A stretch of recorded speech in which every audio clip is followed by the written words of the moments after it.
गलत चीज़ को प्रमोशन मत कीजिए। वो लड़की गलत कर रही है, दूसरे के घर में जाके बिना कारण के रह रही है। तो आपको लगता है कोई अपनी बेटी का इज्जत का नुमाइंदगी करके, ये इज्जत का खेल है जी। और इज्जत को नीलाम करके कोई हत्या करे, ये छोटू को इंसाफ मिलना चाहिए क्या? उनके पिताजी को इंसाफ नहीं मिलना चाहिए? जो छोटा छोटा बच्चा देख रहा है इस घटना को जी। उस पर मानसिक स्थिति क्या हो रही है कि ठीक है बॉयफ्रेंड है, किसी के साथ हो जाओ और घर में कुकर्म करो। ये नहीं है कि पूरे गांव वाले लोग भी आ गए थे, मारपीट वो भी किया है। तो क्या पता गांव वाले ही मिल के मार दिए और ये लोग निर्दोष हों। इस प्रश्न पर अभी चुप रहना इसलिए कि देखिए ये किसी की ज़िंदगी से मामला जुड़ा हुआ है, किसी का बहुत निजी मामला है। भले ही इसको लोग खबर के दृष्टिकोण से देख रहा है। 2 परिवार बर्बाद हुआ है, मौत हुई, उसके प्रति हमें भी बहुत दुख है जी। छोटू के परिवार अभी सदमे में है जी। उनके प्रति भी हमारी गहरी संवेदना है। लेकिन दूसरी तरफ जो निर्दोष लोग फंसे हुए हैं उनके प्रति भी हमारी लेकिन बहुत निर्दोष हम नहीं कर रहे जी। हमारा लॉ ही कहता है कि जब किसी व्यक्ति पर कोई इल्ज़ाम लगे तो जब तक साबित नहीं हो जाता है तब तक उसको निर्दोष मानिए, तब आप न्याय कर। अच्छी बात है आपका। नंबर 1 सबसे देखिए आपका जो प्रिजम्पशन होगा वो तथ्यों पर होगा। इधर क्या हम जो भी बात करेंगे ऑन रिकॉर्ड बात करेंगे। आपने कहा कि पोस्टमार्टम रिपोर्ट में किसी खबर चली, पोस्टमार्टम रिपोर्ट एक्सट्रीम जो है वो सेक्रेसी की चीज़ है और वो सामान्यतः वो इन्वेस्टिगेटिंग ऑफिसर के पास होगा और वो कोर्ट में प्रस्तुत होगा। यदि बाहर लीक हो रहा है तो ये भी अच्छी बात नहीं। नंबर 1। नंबर 2 कि बहुत सारे लॉ पॉइंट हमको मिल गए हैं और मैं आपको एक लाइन में बता दूं कि न्याय मिलेगा और ये लोग सभी निर्दोष हैं, ये लोग बचेंगे। हत्या और मौत में अंतर है। तो हत्या मान रहे हैं वो सेक्शन 300 में आईपीसी में डिफाइन किया गया है और 302 में उसका पनिशमेंट है। तो हत्या का जहाँ तक सवाल आप लोग कर रहे हैं ना, हर मौत हत्या नहीं होती। कल्पेबल होमिसाइड एक टर्म है, सदोष मानव वध। तो मानव वध और हत्या दोनों में अंतर है। क्या मानव वध है आप समझिए चीज़ों को। पहले तो मानव वध, मानव के द्वारा मानव को जो मारा जाएगा वो मानव वध कहलाएगा। जब आपने पूछा तो मैं आपको इंसान को, जैसे मान लीजिए अभी एक सांड है किसी आदमी को पटक दिया मर गया तो मानव की मौत होगी, वो वध नहीं होगा। मानव ने किसी को मार दिया तो मानव वध होगा, तो मानव वध है। तो मान लीजिए जल्लाद, जज कहता है कि इसको फांसी दो तो जज साहब ने कहा, जज साहब के आदेश के आलोक में जल्लाद ने उसको फांसी लगाया तो मानव के द्वारा मानव को मारा गया, तो क्या वो हत्या की श्रेणी में आ गई? तो आंसर इज नो, वो मानव वध है। फिर एक टर्म आता है कल्पेबल होमिसाइड, सदोष मानव वध, जिसको लॉ कहता है कि आप उसको मत मारिए और उसमें यदि आप मार देते हैं तो सदोष मानव वध होगी। और सदोष मानव वध से ही एक कैटेगरी है जो हत्या, जिसको मर्डर टर्म आप यूज करते हैं वो है। तो दोनों में अंतर है, कल्पेबल होमिसाइड और मर्डर दोनों में अंतर है। और मर्डर भी आ गया तो एक नोट अमाउंटिंग टू मर्डर का एक कंसेप्ट है कि हत्या होके भी हत्या की श्रेणी से बाहर रखा गया है। तो ये क्लास बना हुआ है। आपका देखने का नज़रिया अलग होगा। बहुत लोग जानना चाह रहे हैं तो मैं आपको आपके चैनल, देखिए आपके चैनल के माध्यम से बहुत लोग ये जानना चाह रहे हैं कि क्या है नहीं है। जिस तरीके से आप किसी भी व्यक्ति का जब बीमार होता है तो उसका ब्लड यदि आप देखेंगे तो आपको लाल नजर आएगा, लेकिन वही जब लैब में जाता है तो पता चलता है कि इसमें हीमोग्लोबिन की कमी है कि क्या है और ये किस चीज़ की कमी है। खून आप नंगी आंखों से देखते हैं लेकिन लैब में जाता है तो माइक्रोस्कोप से सब कुछ का पता चलता है। तो हमारी जो नज़र होती है ना, जो पढ़ते हैं हम लोग, तो हम लोगों का नज़रिया अलग होता है। हर चीज़ हम लोग देखते हैं, उसमें डीप में जाते हैं तो सत्य और उससे भी ज़्यादा डीप में जुडिशरी सिस्टम जाती है कि हमारे बात पर भी यकीन नहीं करते, दूसरे पक्ष को भी सुना जाता है और सुनने के बाद उसमें जो भी चीज़ें नज़र आती है उसको देख के वो बताते हैं। तो ये जो पूरा प्रकरण आपको लग रहा है तो वो मैंने कहा कि पहले तो वो सदोष मानव वध है कि नहीं, पहले मानव वध की श्रेणी में आएगी, फिर सदोष मानव वध में आएगी। सदोष मानव वध में यदि हत्या में आ गया यानी मर्डर में आ गया तो नोट अमाउंटिंग टू मर्डर में कैसे जाएगा? ये हमारा वकालत में जो हम लोगों ने पढ़ा है, जो हम लोग वकील हैं, आप लोगों को एक परसेप्शन है कि वकील झूठ बोलते हैं। वकील झूठ नहीं बोलते, वो तर्क देते हैं, जस्टिफाई करते हैं वो चीज़ों को। हमारा लॉर्ड जो है लॉर्ड माइकले साहब ने बनाया है, उसी के दृष्टिकोण से हम लोग बताएंगे। तो ये जो आपने कहा ना पोस्टमार्टम रिपोर्ट क्या कर रहा है, 2-3 मूल बात आप समझिए। बच्ची का कहना यह है कि एक रूम में मुझे बंद कर दिया गया, दूसरे रूम में उसको मारा गया। तो जब आप एक रूम में बंद थे तो उस रूम में कौन मार रहा था ये कैसे आप देख लिए? दिव्य दृष्टि नहीं थे, नंबर 1। नंबर 2, बहुत लोग कह रहे हैं कि जब मैं सुबह में गया तो जागा हुआ था, मैंने बच्चा पानी मांग रहा था, उनके बयान का भी एक चीज़ है। तो जब 4 बजे में गए तो जब जिंदा था तो उनको बचाने के लिए क्या प्रयास किया गया?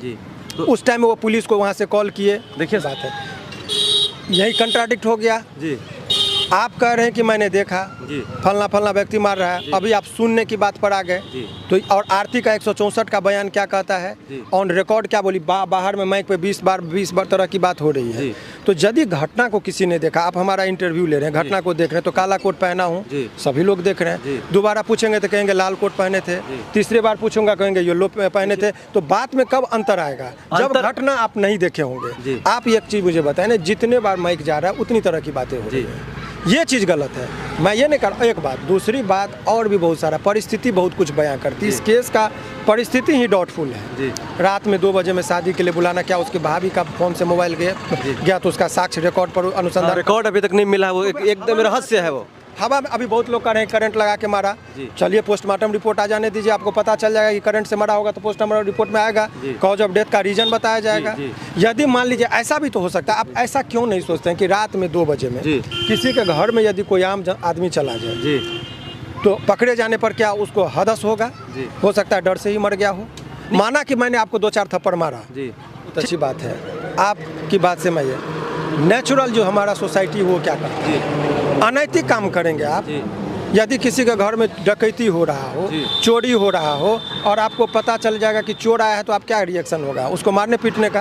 अब नंबर 1, नंबर 2, जब आपको लग रहा है कि आरती के साथ इनजस्टिस हुआ है, तो केवल न्याय आरती के लिए नहीं है, न्याय उसके पिताजी के लिए भी है, न्याय व्यवस्था उसके भाई के लिए भी है। यदि किसी के घर में रात में 2 बजे में कोई घुस जा रहा है, अचानक हम देखे, आरती तो बता के नहीं रखी थी कि हमारा बॉयफ्रेंड है, और बता के भी रखी तो आना जाना और प्रेम प्रसंग में मतलब हत्या और मानववध में अंतर है, आप नहीं समझ रहे हैं। तो ये आप कैसे कर सकते हैं, यदि आप हत्या के टेक्निकल टर्म आप समझिए, उसके साक्ष्य का कब महत्व होगा, जो जज के सामने बोलेगी और जब उसका क्रॉस एग्जामिनेशन होगा, उसके बाद जो निचोड़ आएगा, उसके बाद उसके साक्ष्य का वैल्यू होगा। जब जज साहब न्याय देते हैं तो लिखाते हैं तमाम गवाहों एवं बयानातों को सुनने के बाद अदालत इस नतीजे पर पहुंची है, तब तो भाई हो गया, वो बयान ले लिया। दादी का बयान का महत्व है कि नहीं, दादी का कहना है कि मेरे घर में बंदूक लेके पहुंचा हुआ था, अब दादी के भी बयान का क्यों नहीं महत्व है। इसको जस्टिफाई कर रहे हैं, किसी के घर में 2 बजे रात में कोई मर्द घुसेगा अवैध तरीके से तो सोशल रिएक्शन होता है। ये नहीं है कि पूरे गाँव वाले लोग भी आ गए थे, मारपीट वो भी किया है, तो क्या पता गाँव वाले ही मिल के मार दिए, ये लोग निर्दोष हों। बयान में बोली है, मैंने सुना है, मैं आपको फुटेज दिखा दूंगा। अच्छा, ये है, बिल्कुल है। वो कह रही कि गांव वाले भी आ गए, वो भी मार रहे थे। कभी कह रही है कि हमारे सबसे बड़ा कातिल मेरी भाभी है, कभी कहते हैं कि सबसे बड़ी कातिल जो है सो मेरी माने मेरा भाई है, कभी से कहते हैं कि सबसे बड़ी कातिल मेरी दादी झूठ बोल रही है, कभी कह रहे कि गांव का लोग झूठ बोल रहा है, तो सबसे बड़ा राजा हरिश्चंद्र वो कैसे हो गए।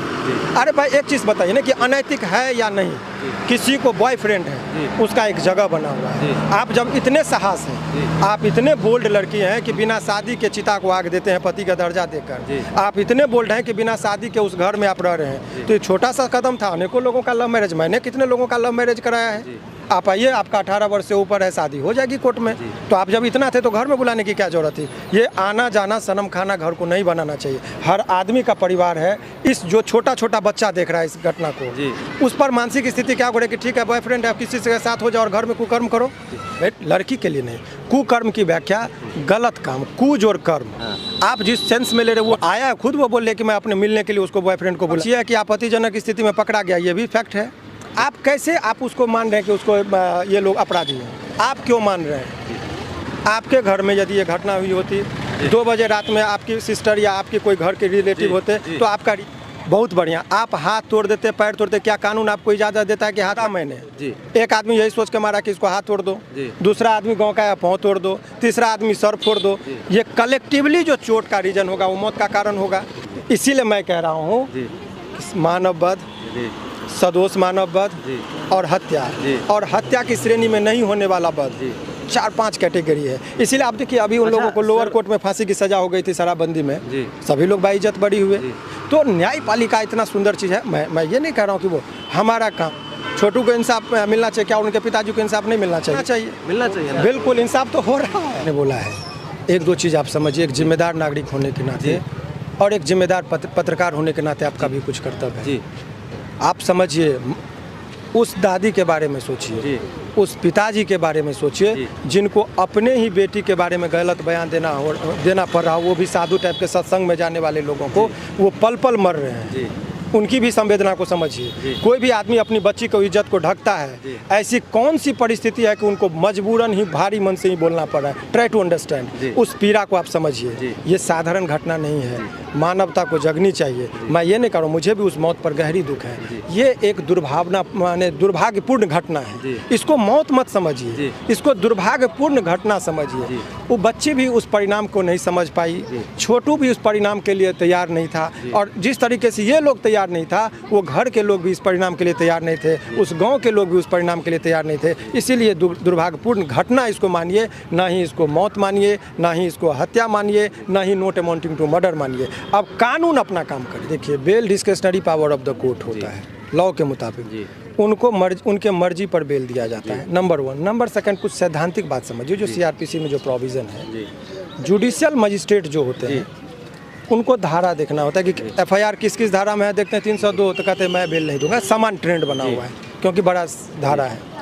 सेशन कोर्ट में जब जाता है ये केस, तो सेशन कोर्ट सामान्यतः चार्जशीट देखते हैं कि अरे ये 302 में एफआईआर हुआ था, चार्जशीट भी 302 में है, डायरी उड़ी मांगने के बाद थोड़ा भी इन्वॉल्वमेंट है, तो बोलते हैं कि नहीं मैं इसमें नहीं दूंगा, आप ऊपर में जाइए। और फिर वो हाई कोर्ट में जाता है, वहाँ इंटरप्रिटेशन ऑफ लॉ होता है, तमाम चीज़ को बहुत बारीकी से देखा जाता है।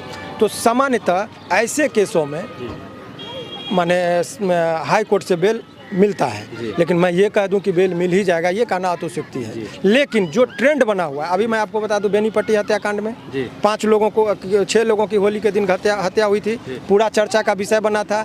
भाई मैं उसमें भी, उस घटना में भी मैं कहता हूं कि मुझे जो लोग परिवार के लोग मरे उस पर गहरी दुख है, लेकिन निर्दोष लोगों को सजा हो जाए इसका मैं, गाँव के लोग दौड़े, चोर चोर चोर, सब लोग दौड़ा। भाई माता का क्या था, पिताजी बोले कि बुआ छोड़ दो, भाई बोला कि नहीं मारिए, 2-3 थप्पड़ मारा, गांव का कोई आदमी आया और जोर से मार दिया। तो भाई उसी में कोई क्रम में उसकी ज़्यादा चोट लग गई, वो मर गया। या ऐसा भी हो सकता है जब उनको अपने गलती का एहसास हुआ हो, तो लगा होगा कि अरे भाई ऐसा हो सकता है इसमें।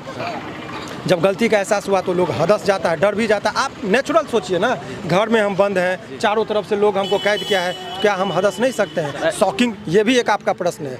यदि वो योजनाबद्ध तरीके से हत्या का प्लान होता तो अपने घर में उसको नहीं मालूम है कि मारेंगे तो डेड बॉडी मेरे घर से पकड़ेगा तो हम पकड़े जाएंगे, नंबर 1। नंबर 2, मारने का यदि योजना होता तो घर में टेंगारी होता है, कोदाली होता है, फरसा होता है, बंदूक होता है, वो तैयारी में रहता और कोदाली से काटता, फरसा से मारता, उसके जिस्म पर कहीं फरसा का दाग अभी तक नहीं है। इसका मतलब क्या है? कोई प्लानिंग नहीं थी।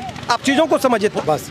अब अंदरूनी यानी कि माइंड उनका प्रॉपर काम करता था, तो आपको लगता है कोई अपनी बेटी का इज्जत का नुमाइंदगी करके, ये इज्जत का खेल है, और इज्जत को नीलाम करके कोई हत्या करे, ये कदापि उस लड़ाई का उद्देश्य क्या, कोई ज़मीन की लड़ाई नहीं है। ये लगा कि भाई ये आप इस चीज़ को समझिए ना कि दुर्भाग्यपूर्ण घटना है। आप लोग एक ज़बरदस्ती इसको प्लांट करना चाह रहे कि ये लोग अपराधी हैं। ये काल्पनिक क्वेश्चन को रात में पता चलेगा अचानक से, तो समझाइएगा नहीं, कंट्रोल हो जाता है ना माइंड से। क्या सर? और आत्मनियंत्रण की शक्ति रिकॉर्ड पर आने दीजिए ना, ये आपके बात से या मेरे बात से नहीं हो। जो जब कोर्ट में मामला जाता है ना, तो शपथ पर बयान होता है, उस बयान को रिकॉर्ड में महत्व होता है। लोग 20 तरह की बातें होगी, उस बात को रिकॉर्ड पर नहीं लिया जाए। ये घटना का छोटा छोटा बच्चा देख रहा है, हर माँ बाप को अब बच्चा सब उदंड होगा, लगेगा कि हमको पूरी आज़ादी है कि मैं रात में किसी को बुलाऊं। उस बच्चे के बारे में सोचिए कि पूरा घर की एक महिला इस न्यूज़ को देख रही है, उसका बच्चा देख रहा है। माँ बाप को क्या आज़ादी नहीं? जिसको मैंने पाला, मेरे घर में कौन आएगा मैं तय करूँगा कि बेटी तय करेगी। मेरे घर में कोई घुस जाएगा तो क्या उसको हम मारेंगे नहीं? क्या उसको हम पीटेंगे नहीं? क्या उसको हम डांटेंगे नहीं? आखिर लाइसेंस देंगे कि तुमको जिसको बुलाना है बुलाओ। गलत चीज़ को प्रमोशन मत कीजिए। वो लड़की गलत कर रही है, दूसरे के घर में जाके बिना कारण के रह रही है, और अपने माँ बाप भाई जीजा सबका घर बर्बाद कर रही है। ये कदापि उचित नहीं है। न्याय उसको लड़की को मिलना चाहिए, न्याय उस छोटू को मिलना चाहिए। तो इन लोगों को भी न्याय मिलना चाहिए जो निर्दोष है, उसको बचना चाहिए, और उसके बचाने के लिए मैं वकील हूँ, काम